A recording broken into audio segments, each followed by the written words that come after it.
I once knew a spy.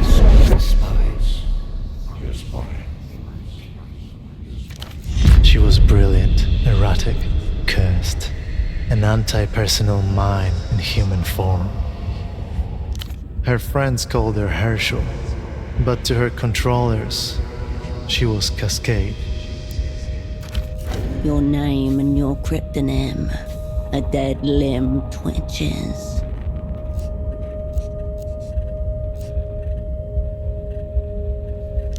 The abandoning kind.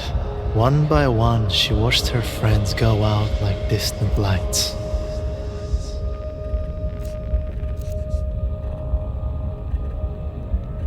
It is, and was. Portofino 91, the whole sick crew. A disaster untold, a black page in the official records.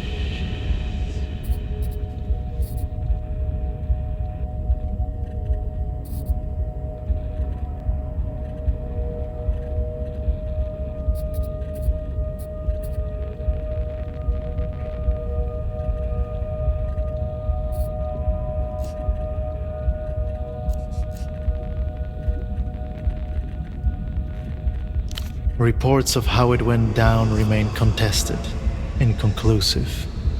All that's certain, it began with a phone call and ended with 6 spies lost.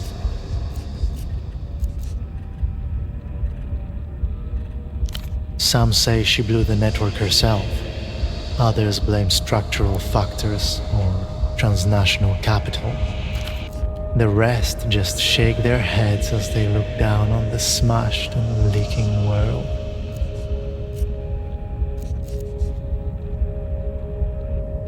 She was recalled. They put her in the freezer. Forever. Most thought. 5 years passed. A little more of the world leaked out of itself. Cascade's controllers ordered her back to Portofino. Because I asked them to. There is a new assignment, Cascade. I was supposed to give you the brief. No one special, just an arm-like sack of cytoplasm, a special move unique to single-cell organisms. But before that, I was like you, a spy for the People's Republics, one of the varieties of mankind. Right here, in an armchair in a safe house above a 24-hour photo show in the city-state of Portofino. This is a dangerous place, Cascade. I should never have come.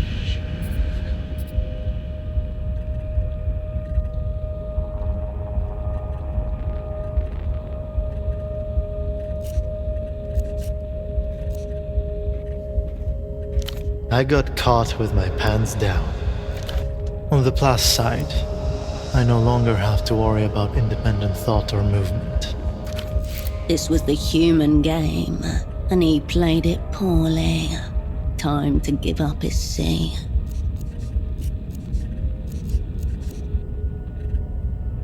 We're not. This is all you, conversing with your own mental projections, reconciling the dissonance inherent to your role, like you were trained to do. Just one of the neat tricks you've learned to keep yourself alive in theater. There are many others still to come. Who knows? Given the chance, we might have shook the stars from their sockets. Maybe next time. Don't blame yourself, operant. Whatever happens has already happened.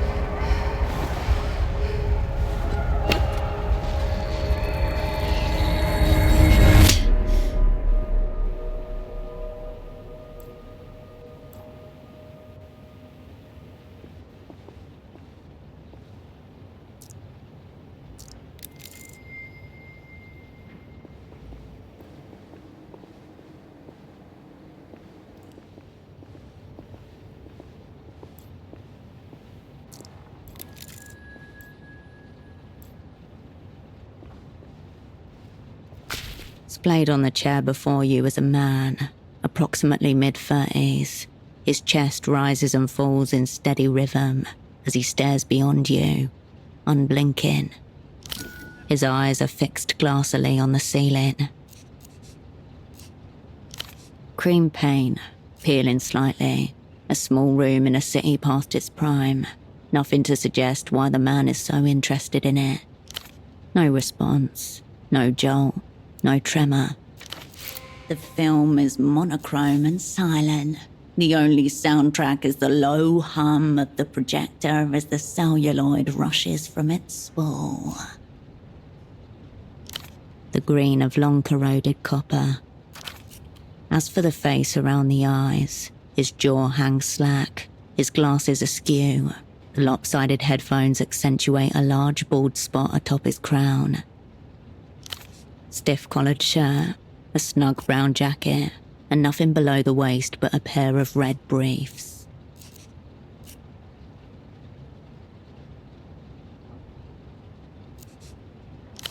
As your eyes reach his feet, you notice that the man is also wearing 3 layers of socks, each slightly shorter than the one beneath it. There is no smell of alcohol, nor any open containers, no drug paraphernalia either, just a loose cord trailing to the stereo system. It reminds you of a cosmonaut's safety tether.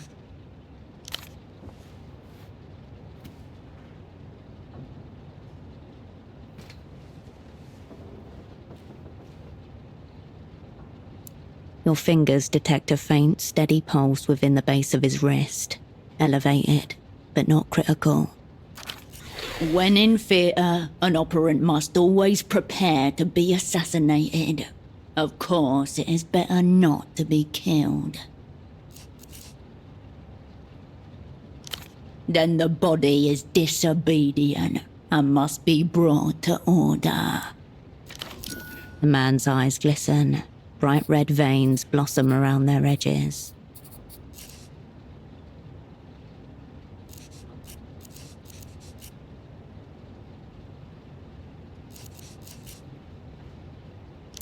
If so, he will have to become something else entirely. You both exist now in different futures. Far above, the stars remain fixed in their sockets. However he ended up like this, the result is the same. Operant lost. You wonder briefly how much or how little you owe him. A snail's trail of dried saliva glints on the side of his chin. The people's spy cannot be caught shirking. Time to escalate.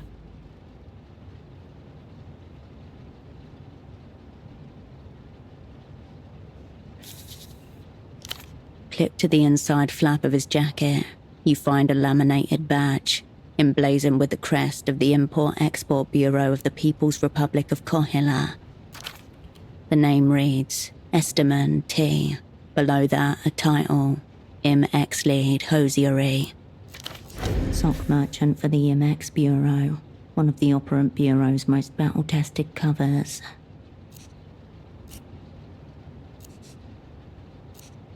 Wearing the wares for ease of display, an operant committed to his role. 3 other things of note: a slip of paper, a business card, and a rock-hard piece of candy. The card is cheap and scuffed. It reads, "All you need is miracle," above a cartoonish image of disembodied lips at a phone receiver. Notably absent is an actual phone number. There's an indecipherable scribble. Whatever's written seems to begin with a D. Into your pocket it goes.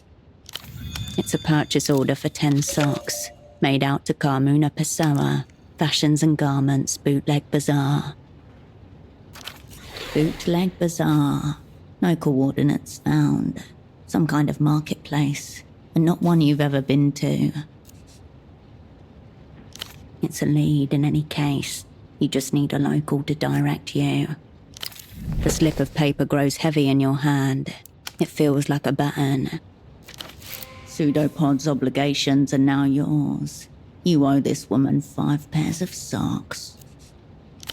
A wrapped-up rectangle of compressed sugar. It's so hard that your fingers cannot make an impression, no matter how much you strain. The discoloured wrapper depicts a red-cheeked child with a charming sledge. You haven't seen this brand in years.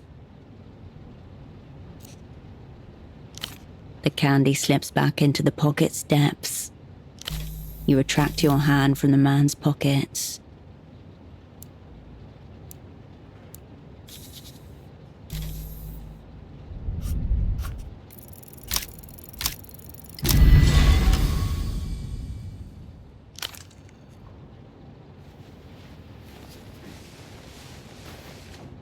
This silent treatment constitutes a Class A war crime against you.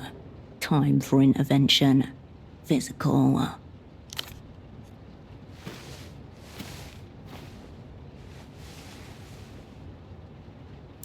You grab him by his skinny shoulders and heave him upright, his head lolling backwards as he rises. This non-reaction is alarmingly reactionary. If keeping him is no gain, then losing him is no deficit.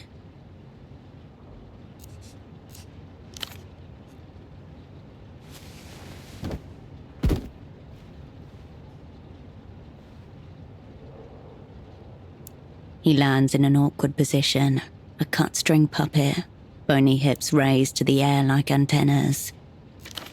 There's your brief, operant. Flaunting a reactionary pose, further insult. Leave the brief hog where he lies.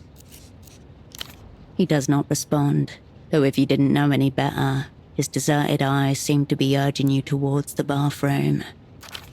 Out of his chair he looks smaller, more fragile, and deeply lost. Thousands of miles away, his mother flinches in her sleep.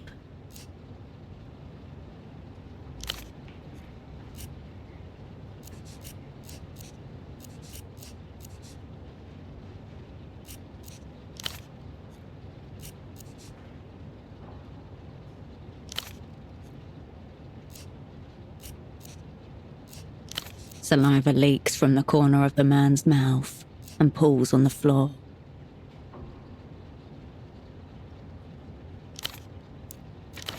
In another life, you are both earnestly selling your cotton wares, far beyond the shadows of international intelligence.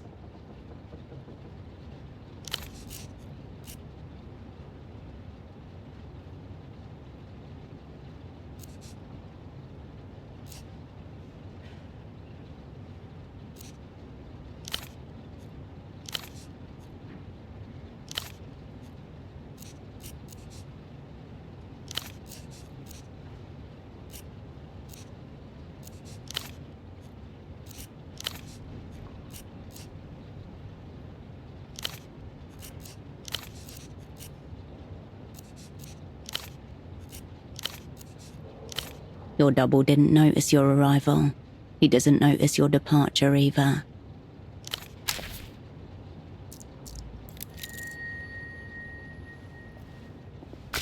Following the cord from the unconscious man's headphones, you come to a mid-sized home stereo resting on a sideboard. A Protypo 909 50-watt with multi-disc changer. Last generation model, designed for affordability at the expense of power and clarity. Through the translucent view panel, you see a single red disc loaded in place. On the face of the disc are the words, Ultravioletta, you but from a dream, handwritten on thin strips of tape. You don't recognize the artist. The disc is loaded, ready to tell you. The chunky button makes a satisfying little thunk as you push it in. The discus begins to turn. You know because the spindle was rotating, though the speakers don't produce any sound at all. It doesn't appear to be. The disc is spinning the way it's meant to. An artifact of no substance onto which nothing of substance has been recorded. No sound, save the thin layer of static that lines the inner cables. Amateur wire work. The music player blinks, slowly. Or do you? You can't tell. The silence is being overtaken by a different silence, like the slow darkening of night across the wall of an empty room. This new silence seeps into every corner of your body, loosening fixtures, rattling drawers.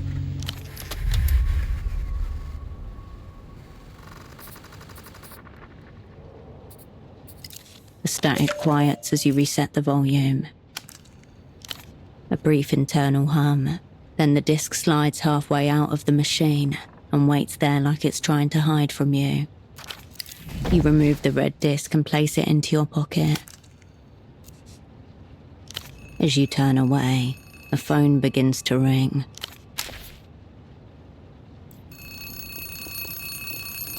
You pick up the phone.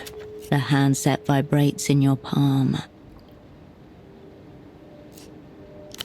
A peculiar species of static washes over your ear. The exquisite work of the magic box, one of the proudest achievements of the opera's technical services office. Half a world away, a familiar voice splits into 256,000 encrypted fragments before coalescing again by your ear. Please tell me you have good news. The voice of authority.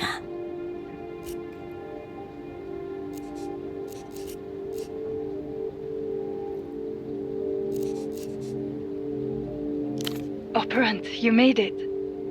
Your voice hasn't changed. We'll get to catch-ups later. Put pseudopod on the line.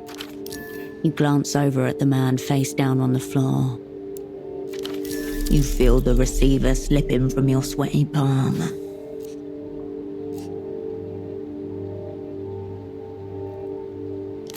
For a moment, no one says anything. There's no sound at all save for the blood in your ear and the electrostatic hum of the ultra-long-distance connection. Has he been zeroed out? Eliminated, killed, rendered inoperant. Heavy words. Words that set machinery in motion.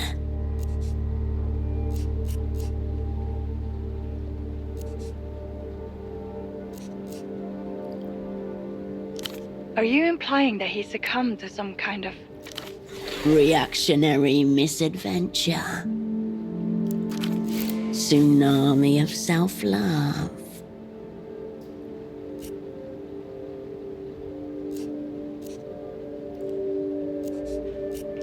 I'm not reassured in the slightest. I'll ask one more time. Is your double zeroed out?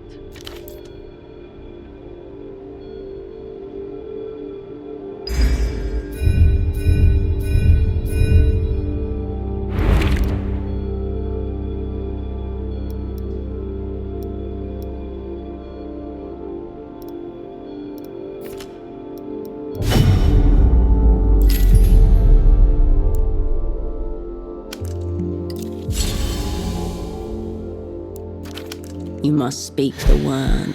She cannot make the determination herself. 5,000 kilometers away, in a small office deep underground, a mid-level controller of the Operant Bureau leans forward and cups a hand over her earpiece. Cascade, is your double zeroed out or not? Yes, you do. Is he zeroed out, Operant? Right. I wonder which it is. Have our enemies blown us up already? Or is this just another day at the basement massage parlor of Spy Services? Fucking hell. The Opera's going to hang me by the toes. For you, it's back to Satellite Facility B. AKA the Freezer, the Opera's labyrinthine archival complex, where the old, useless, and discredited are consigned until they're dismissed or die of despair.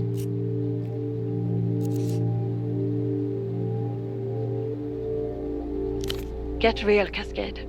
This isn't your personal redemption tour. You haven't even got the assignment.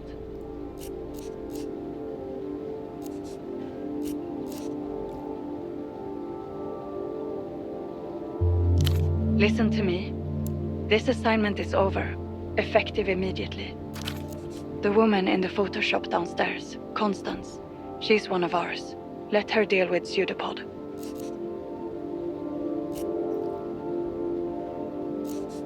Do not tell her anything she doesn't need to know.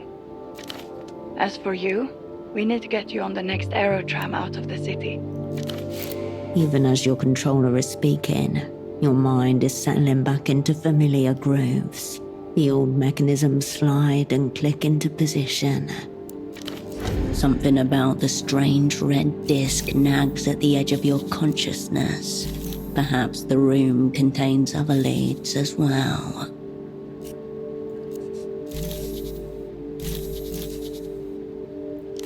That's a directive, Operant. This assignment is over. Get on the next tram. If what you're saying is true, enemies abound. Don't get yourself zeroed out. A click, and the line goes dead.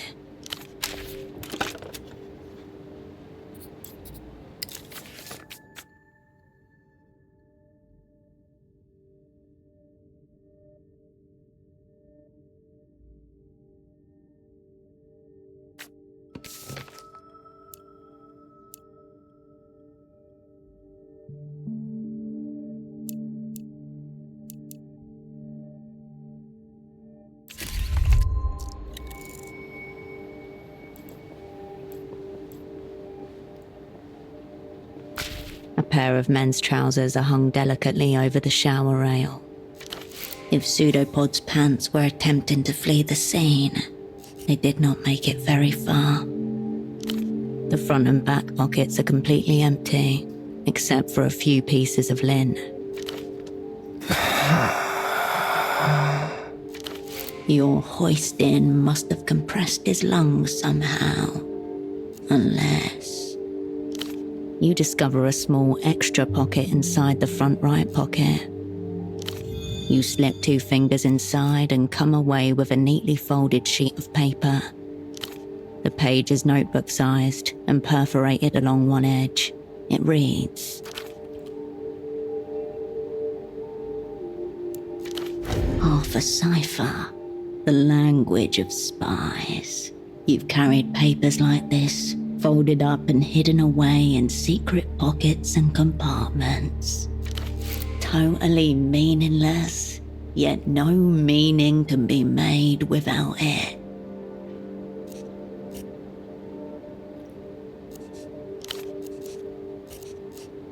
Brown, shapeless, utterly unremarkable. One of the many mysteries concerning men's trousers. He was trying to smooth out creases with shower steam. You leave the trousers as they were. You return to the... You leave the trousers...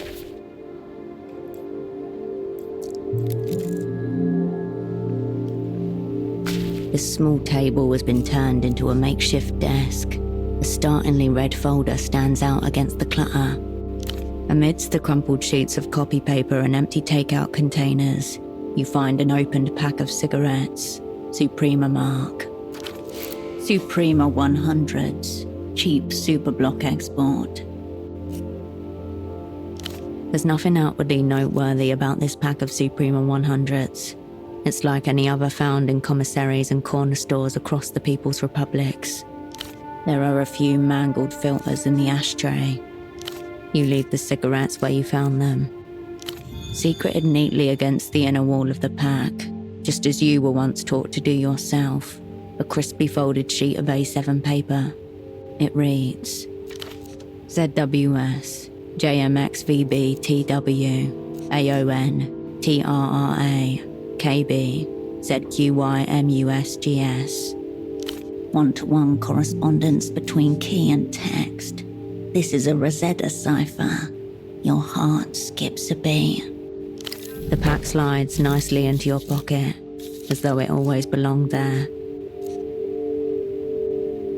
ZWS, Memories of operant training, hours spent practicing modular addition.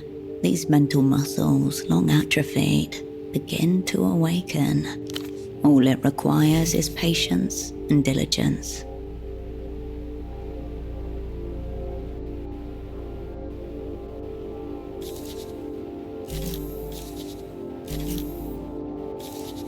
A small label in the top left corner is printed with one word: your cryptonym, Cascade. The color reminds you of pomegranate. Your hand hesitates.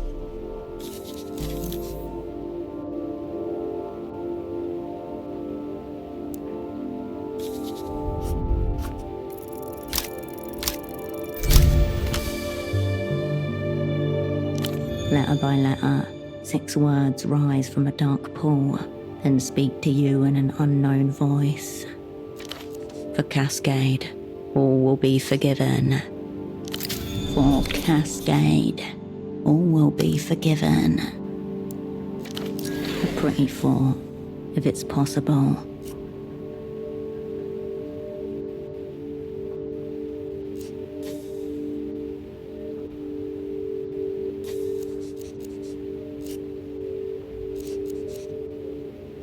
For Cascade, all will be. Cheek smudged against floor. Your double doesn't seem to be focused on you at all.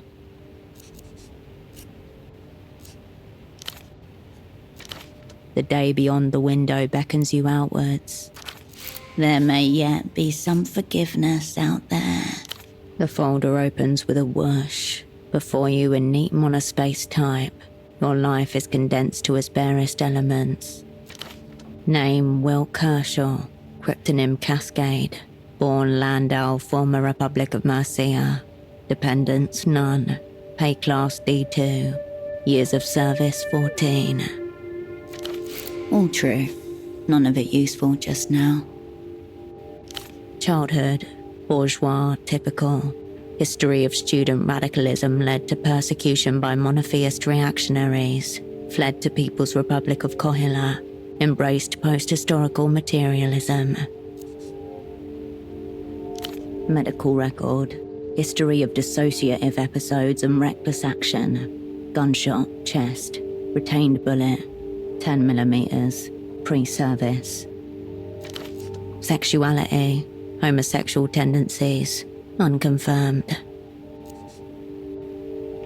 Suicide risk minimal. Ideation only. End of list. According to this file, that's all there is to you.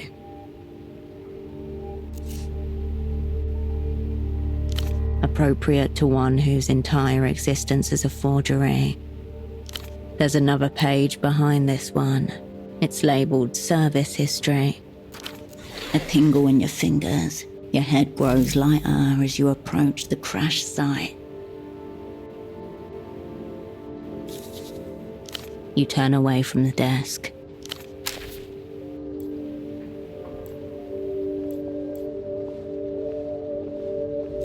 You return to your...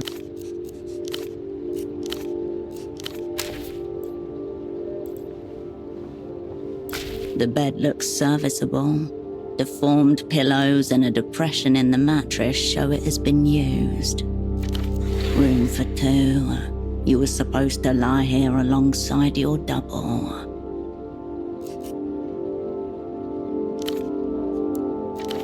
Seems it is all yours then, should you ever want to lay in it. You turn away. Daylight spills in from the window. You dial your controller's number. The phone buzzes. After several rings, someone picks up. You should be heading out by now. What is it? Now you've heard it. Get moving, operant. The line goes...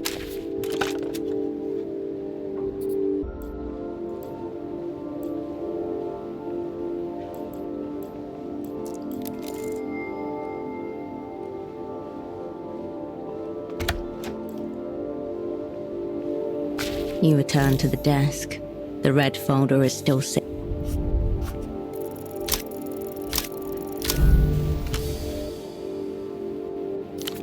Your hand grinds to a halt above the page and remains there. A full minute passes. Or never. That works too. You turn away from the desk.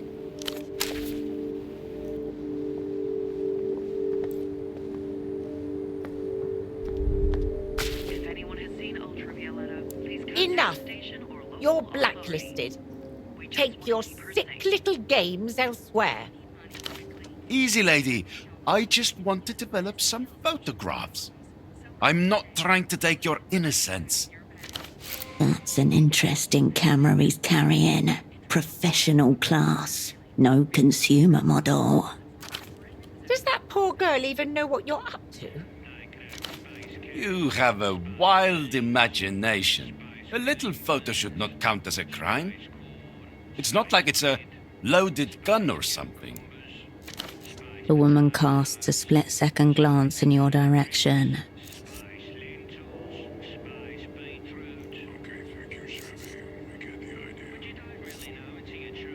Don't step too close. They're handing out bans like they're going out of style. Very well. Photo 24 can have this round. Thank you for this extreme stress I'll now carry through my day. He gives you one more glance as he leaves. Garish coat flapping behind him.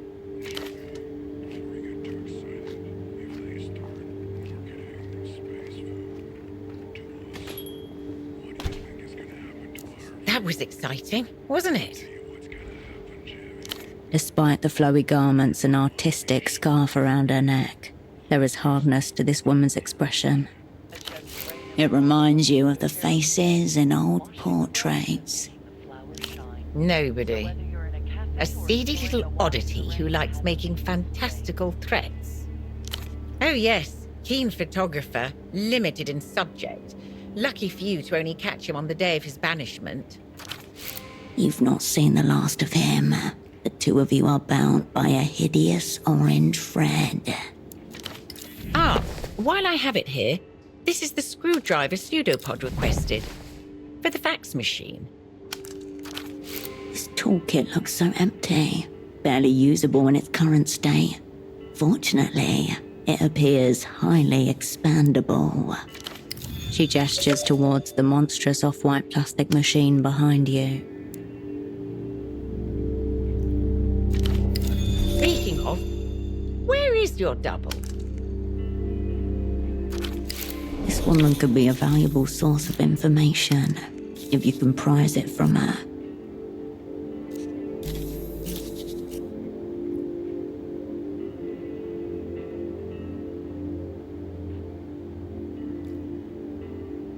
She studies the wrinkled slip of paper a moment before returning it. I don't know who this Carmuna is, or what's her connection to Pseudopod. But the bootleg bazaar, that's no mystery. Pseudopod was just down there yesterday. He said he intended to interview some of the vendors. I can't tell you what he was after precisely. There, two lines of inquiry converge. Bring this purchase order to the bazaar. That's your next stop. You can practically see it from the front door. Due south, in the ruins of the old Essilk factory. Head west from the roundabout. If by some chance you find yourself in Party Alley, it means you've gone the wrong way. Anything for the assignment. Was there anything else?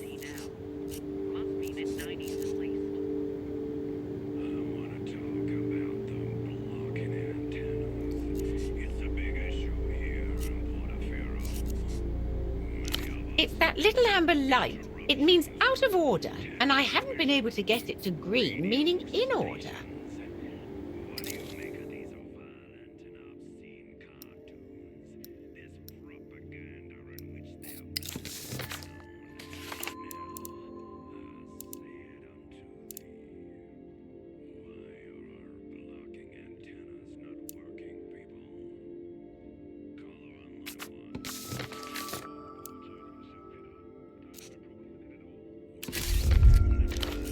Pseudopod assured me this machine was a vital tool of communication, as precious to our work as the magic box we installed on your room phone.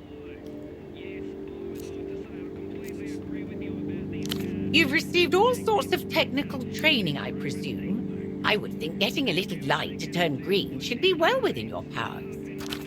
A dread beast humming with dormant power. A handless scribe. It just needs to be soothed. I certainly don't. It looks flirtatious. Never during working hours. Seedy business attracts itself. Try the Fogged Mirror. It's a bar just to the west, along Party Alley. Your old haunt, where you met with your former assets once upon an assignment. She gives you a brief nod. Very well. Forgive me, is this some kind of test? Shouldn't you be the one advancing thesis and so forth? Granted, this is only my debut, but it seems to me that something's very amiss. No matter what we do, nothing appears to go according to plan. Pseudopod says it's all part of the work, but it gives me a rather unsettled feeling. A bit early for such a declaration, isn't it? You've only just arrived. She gives you a nod. What do you mean? My God, you're saying he's...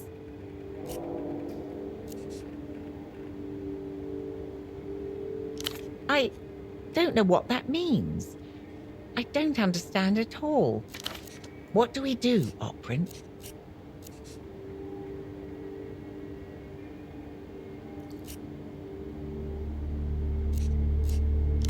I've never seen this before. What's on it? Meaning Pseudopod must have brought it here. No, I don't pay attention to all that. Music is very overrated in my opinion. Perhaps it's defective. I must say, it doesn't look like a regular disc like you buy at the shops. This looks more like a bootleg. Absolutely not. Nobody's been upstairs except yourself on Pseudopod.